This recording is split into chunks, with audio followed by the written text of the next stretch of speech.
अहमदाबाद में आयोजित कांग्रेस कार्य समिति की बैठक में कांग्रेस नेता सचिन पायलट ने संगठनात्मक सुधारों और आगामी चुनाव की तैयारियों पर जोर दिया। उन्होंने कहा कि पार्टी अब जिला स्तर पर अध्यक्षों को और अधिक शक्ति और जवाबदेही देने की दिशा में काम कर रही है। पायलट ने विश्वास जताया कि कांग्रेस और समान विचारधारा वाले दल मिलकर बीजेपी और एनडीए को कड़ी चुनौती देंगे। मैं बहुत सौभाग्यशाली हूं और गर्मान्वित महसूस करता हूं, गर्व इस बात का कि जो प्रस्ताव न्याय पथ के नाम से कार्य समिति ने कल बनाया है वो आप सबके समक्ष हम लोग रख रहे हैं। And for those of our friends who don't speak Hindi, it will be available in English to all of you. साथियों, आज से ठीक 100 साल पहले महात्मा गांधी जी ने कांग्रेस पार्टी का अध्यक्ष पद संभाला था और ये 150वीं जयंती सरदार पटेल साहब की है। इस ऐतिहासिक अधिवेशन में हम यहाँ मौजूद हुए हैं और अभी आपने खड़गे साहब का भाषण सुना। देश में जो हालात बने हैं वो हम सबके सामने हैं, लेकिन आज न्याय पथ की क्यों जरूरत पड़ी है? देश में जो सरकार काम कर रही है, पिछले 10 सालों में महंगाई, बेरोजगारी, आर्थिक असमानता, ध्रुवीकरण और क्रूरता की सारी हदें पार कर चुकी है और भारतीय राष्ट्रीय कांग्रेस अब नफरत, नकारात्मकता और निराशा के इस वातावरण को बदलकर न्याय और संघर्ष के रास्ते पर चलने के लिए प्रतिबद्ध है। कांग्रेस की रगों में कुर्बानी और राष्ट्रवाद भरा हुआ है, लेकिन कांग्रेस के लिए राष्ट्रवाद क्या है? जो लोग राष्ट्रवाद की दुहाई देते हैं, राष्ट्रवाद का चोला ओढ़कर वोट बटोरने का काम करते हैं, मैं उन लोगों को बताना चाहता हूं कि कांग्रेस पार्टी का जन्म संघर्ष के लिए हुआ, देश की आजादी के लिए हुआ और कांग्रेस पार्टी के सुनहरे इतिहास में हमारे नेताओं ने जो कुर्बानियां दी हैं उसका पूरे देश और दुनिया में कोई दूसरा उदाहरण नहीं है। कांग्रेस पार्टी के नेताओं ने देश को अखंड रखने के लिए, चाहे इंदिरा गांधी जी हो, चाहे राजीव गांधी जी हो, चाहे सरदार बेअंत सिंह हो, उन्होंने अपने प्राण न्यौछावर किए, छातियों पे गोलियां खाई इस देश की अखंडता और समृद्धता को एक रखने के लिए। ये कांग्रेस का राष्ट्रवाद है। कांग्रेस का राष्ट्रवाद भारत को जोड़ने का है, भाजपा का राष्ट्रवाद समाज को तोड़ने का है। कांग्रेस का राष्ट्रवाद भारत की अनेकता को एकता में मिलाने का है और भाजपा का राष्ट्रवाद अनेकता को खत्म करने का है। सत्ता को हथियाने के लिए और बरकरार रखने के लिए धर्म, जाति, क्षेत्रवाद, भाषा, पहनावा और खान पान में लोगों को बांटने के लिए जो राष्ट्रवाद की दुहाई देते हैं, उनको आईना दिखाने का अब समय आ चुका है। वो लोग जो कांग्रेस मुक्त बनाने की बात करते हैं, मैं याद दिलाना चाहता हूं आपको, राजीव गांधी जी प्रधानमंत्री बने थे तो कांग्रेस के पास 400 से ज्यादा सांसद थे। हमने कभी नहीं सुना राजीव जी को बोलते हुए कि विपक्ष मुक्त देश बनाना चाहते हैं या भाजपा मुक्त देश बनाना चाहते हैं, लेकिन घमंड की ये परिकाष्ठा हो गई है कि कांग्रेस मुक्त बनाना चाहते हैं। मैं उन सब विरोधी ताकतों को बताना चाहता हूं कि कांग्रेस की जड़ें देश में तो बहुत मजबूत हैं ही, लेकिन गुजरात में भी बहुत मजबूत हैं और 400 पार का नारा देने वालों को पिछले लोकसभा चुनाव में जनता ने आईना दिखा दिया और बैसाखियों पर लाके खड़ा कर दिया सरकार चलाने के लिए।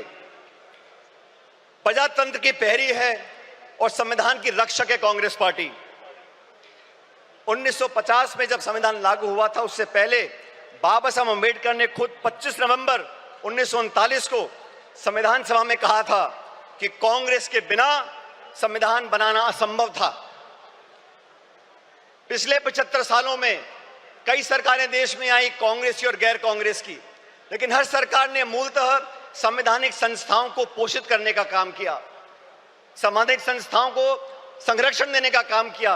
लेकिन दुर्भाग्य से पिछले 10 साल से जो सरकार दिल्ली में बैठी है, उन्होंने जानबूझकर नीतिगत तरीके से सभी संवैधानिक संस्थाओं को जानबूझकर खोखला करने का काम किया है, उनकी पारदर्शिता को समाप्त करने का काम किया है। और ये आज की बात नहीं है। फरवरी 2000 में भाजपा की सरकार ने संविधान की समीक्षा के लिए एक आयोग बनाया और साजिशपूर्ण तरीके से खिलवाड़ करने की कोशिश करी, लेकिन राष्ट्रव्यापी विरोध किया कांग्रेस ने, पूरे देश के लोगों ने, उनको अपने हाथ पीछे खींचने पड़े। और 2024 के लोकसभा चुनाव से पहले भाजपा नेताओं ने खूब कहा 400 पार करा दो, और भाजपा के सांसदीय उम्मीदवारों ने कई बार नारा देकर अपनी दुर्भावना को प्रकट किया कि कैसे वे संविधान के खिलवाड़ करना चाहते हैं। साथियों, भाषण देना अलग बात है, लेकिन सरकार के कामकाज को आप देखिए। 6 वर्ष पहले भाजपा सरकार ने सदन में कहा था कि जम्मू कश्मीर को पूर्ण दर्जा देंगे। सुप्रीम कोर्ट की कॉन्स्टिट्यूशनल बेंच ने आदेशित किया कि आप जम्मू कश्मीर को पूरा दर्जा दो राज्य का, आज तक नहीं दिया। मणिपुर में क्या घट रहा हम देख रहे हैं, गृह युद्ध के हालात बने हुए हैं, बलात्कार हो रहा है, लूटपाट हो रही है, महामारी बची है, लेकिन ना तो प्रधानमंत्री जी को वहां जाने का समय है, ना उनकी इच्छा है। वो लोग जो संविधान की बात करते हैं और अपनी कार्यप्रणाली से संवैधानिक संस्थाओं का दुरुपयोग कर कर अपने राजनीतिक प्रतिद्वंदियों को आरोपी बनाने का काम करते हैं, उनका पर्दाफाश करने का समय आ गया है। कांग्रेस पार्टी ने, राहुल गांधी जी ने, खड़गे साहब ने लोकसभा चुनाव से पहले इंडिया अलायंस का गठबंधन किया। देश के सामने जो चुनौतियां थी उसका सामना करने के लिए समान दृष्टिकोण रखने वाले दलों को साथ लेकर आए थे, और भविष्य में भी भाजपा सरकार को चुनौती देने के लिए संसद के अंदर और संसद के बाहर समय पड़ने पर तमाम हमारे इंडिया अलायंस के गठबंधन के साथियों के साथ हम चर्चा कर आगे बढ़ने का काम करेंगे। मैं धन्यवाद देना चाहता हूं राहुल गांधी जी का। सामाजिक न्याय की लड़ाई लड़ने का अगर रास्ता किसी ने दिखाया है तो राहुल जी ने दिखाया है। 1951 में जब सुप्रीम कोर्ट ने देश में आरक्षण को खत्म कर दिया था, तो पंडित नेहरू जी की कांग्रेस सरकार थी जब वो अध्यादेश लेकर आए और संविधान में हमेशा के लिए आरक्षण का रास्ता परस्त कर दिया था। वो राजीव जी ने, इंदिरा जी ने उस रास्ते को अपनाया, और मुझे खुशी है कि आज खड़गे साहब और राहुल जी ने ये बीड़ा उठाया है कि सामाजिक न्याय दिलाने की जिम्मेदारी अपने कंधों पर ली है। देश में बैकलॉग है, SC, ST, OBC महिलाओं पर जो अत्याचार और हो रहे हैं, लगातार 13% की वृद्धि उसके अंदर हो रही है। देश का सद्भाव, सर्वधर्म समभाव, आज जो टकराव पैदा किया गया है, भाई को भाई से लड़ाने की जो एक साजिश रची जा रही है, उसके खिलाफ हम सब कांग्रेसजनों को साथ खड़ा होना होगा। बिना संकोच के हमें कहना होगा, जैसा सरदार पटेल ने 1948 में जयपुर के अधिवेशन में कहा था कि कांग्रेस और कांग्रेस की सरकारें इस बात के लिए प्रतिबद्ध हैं कि भारत एक सच्चा धर्मनिरपेक्ष राज्य हो।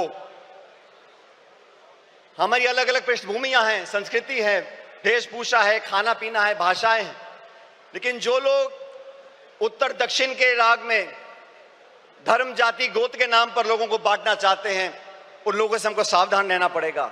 भारतीय राष्ट्रीय कांग्रेस प्रतिबद्ध है कि धार्मिक, भाषाई, जातिगत व क्षेत्रीय बंटवारे की सियासत को हम आखिरी दम तक लड़ते रहेंगे। देश को ना बंटने देंगे, ना बांटने वाली ताकतों को बढ़ने देंगे। हमारा वही नारा है, नफरत छोड़ो और भारत जोड़ो, जो नारा राहुल जी की यात्रा में हम सब लोगों ने बड़ी गुरजोर से कहा था। महिला अधिकार की बातें करते हैं, आदि आबादी और पूरा हक, ये कांग्रेस का संकल्प है। एनी बेसेंट से लेके सरोजिनी नायडू जी, नेली सेनगुप्ता जी, इंदिरा गांधी जी, सोनिया गांधी जी ने हमेशा महिलाओं के अधिकारों को पहली पंक्ति में लाने का काम किया है। पिछले एक दशक में महिला अत्याचार, शोषण, प्रताड़पन, अपराध इतने बढ़ गए हैं कि भारत मां की आत्मा पूर्णतः छलनी हो गई है। केंद्र की भाजपा सरकार के आदेश पर महिला पहलवान बेटियों को दिल्ली की सड़कों पर जो घसीटा गया, या मणिपुर में मां बहनों को सार्वजनिक तौर से निर्वस्त्र कर कर घुमाया गया, हाथरस से लेकर उन्नाव तक भारत मां के सीने पर ऐसे हजारों घाव हैं। आए दिन देश की बेटियों के बारे में भाजपा के मुख्यमंत्री, केंद्रीय मंत्री और उनसे संबंधित संस्थाएं जिस प्रकार उनके पहनावे, आचरण, चरित्र, बाहर जाने के समय उनकी स्वतंत्रता, खान पीन व निर्णय लेने की क्षमता को लेकर लगातार आपत्ति उठाते रहते हैं, उसका हमको विरोध करना पड़ेगा। ये वो सरकार है जो किसानों का विरोध करती है। मुझे फक्र है कि हम उस पार्टी के कार्यकर्ता हैं जिसने संकल्प लिया है कि हम लोग किसानों का MSP पर एक कानूनी अधिकार जनता को देंगे और 50% से ऊपर समर्थन मूल्य किसान को मिलेगा। श्वेत क्रांति, हरित क्रांति, मिनिमम सपोर्ट प्राइस, ये सब कांग्रेस की सोच का परिणाम रहा। भाजपा ने तो 3 काले कानून लेकर आए, 16 महीने तक आंदोलन हुआ, 700 किसान शहादत हो गई उनकी, और फिर जाके भाजपा को अपने हाथ पीछे खींचने पड़े। आप सबको याद होगा साथियों, जमीन अधिग्रहण को लेकर राहुल गांधी जी ने भट्टा परसौल में एक आंदोलन किया था। तब कानून बना लैंड एक्विजिशन एक्ट का।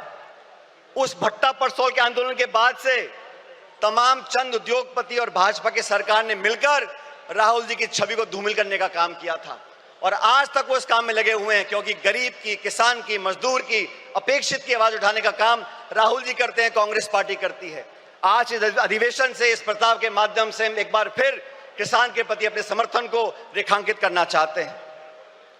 अर्थव्यवस्था की हम बात करें 2 मिनट के लिए। मनमोहन सिंह जी की सरकार में 10 साल में 27 करोड़ लोगों को गरीबी रेखा से उठाया गया। 8% की जीडीपी ग्रोथ हुई। आज के जो हालात हैं, और कृपया करके गौर से सुनिए, इस देश के जो 1% सबसे अमीर लोग हैं, उनके पास देश की 40% संपत्ति है। 1% अमीर लोगों के पास 40% संपत्ति है, और जो निचले 50% लोग हैं, उनके पास मात्र 6.5% संपत्ति इस देश की है। हम लोग आज अधिवेशन मौजूद हैं, ये संकल्प लेके यहां से जाना पड़ेगा। कर्नाटका में हम लोगों ने संकल्प लिया कि 2025 संगठन का वर्ष होगा। साथियों, मैं चाहता हूं इस अधिवेशन की महक पूरे देश के हर गांव, हर ढाणी, हर कस्बे तक पहुंचे। जिस इच्छा शक्ति के साथ हम संघर्ष कर रहे हैं, जिस मजबूती से राहुल गांधी जी, मोदी जी और पूरी सरकार को चुनौती दे रहे हैं, उनके साथ कंधे से कंधा मिलाकर हम लोगों को राजनीतिक विजय प्राप्त करनी पड़ेगी। और राजनीतिक विजय प्राप्त करने के लिए संगठन को मजबूत करना बहुत जरूरी है। न्याय का संकल्प, संघर्ष का पथ। आज साथियों, हम एकजुट हो जाएं, पूरी दृढ़ इच्छा शक्ति के साथ न्याय का संकल्प करें, संघर्ष के पथ पर आगे बढ़ें। और आज इस बेहद कठिन दौर से हम गुजर रहे हैं, लेकिन हम सभी साथी कार्यकर्ता मजबूती से कांग्रेस की अपनी असीम संगठनात्मक क्षमता, दक्षता, कार्यकुशलता के आधार पर अधिक से अधिक विस्तार करें, और भारतवासियों के लिए न्याय के संघर्ष का संकल्प सरकार हम साकार करेंगे। ये संघर्ष रंग लाएगा और विजय दिलाएगा। मैं अंत में दिनकर साहब की कुछ पंक्तियों को परिभाषित कर आपके बीच रखना चाहता हूं। चले संघर्ष आठों याम तुमसे, चले संघर्ष आठों याम तुमसे, करेंगे अंत तक संग्राम तुमसे। हमारे न्याय की संकल्पना साकार होगी, कांग्रेस की फिर जय जयकार होगी। बहुत बहुत धन्यवाद। जय हिंद।